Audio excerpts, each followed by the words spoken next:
8h09 sur Europe 1, la suite du journal de Clélie Mathias avec les réponses politiques et judiciaires après les violences du week-end dernier en marge des célébrations pour la victoire du PSG en Ligue des Champions.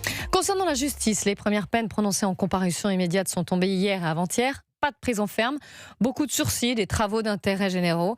Emmanuel Macron avait pourtant promis d'être intraitable avec les émeutiers. Côté politique, bonjour Alexandre Chauveau. Bonjour Clélie, bonjour à tous. Vous avez suivi le Conseil des ministres et le gouvernement ne masque pas son embarras.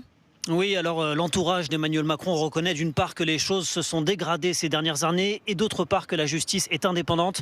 Autrement dit que les leviers de l'exécutif sont limités. Maude Bréjon a été interrogée à l'instant sur le sujet. Je vous propose d'écouter sa réponse. D'abord, on a beaucoup fait ces dernières années, et c'est normal, et on continue à avancer avec notamment le projet de loi présenté par le ministre de l'Intérieur.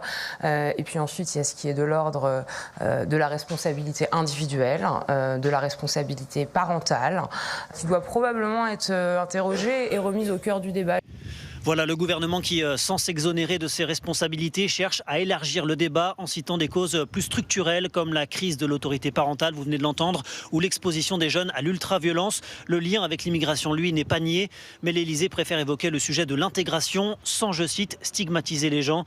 Ce qui ressort globalement, c'est que le phénomène de la violence chez certains mineurs ou jeunes adultes est très ancré et que donc il faudra des années avant d'inverser cette tendance, une forme de fatalisme à peine masqué. Seul un conseiller gouvernemental évoque une solution politique, la mise en place des peines planchers pour contraindre les juges à la fermeté.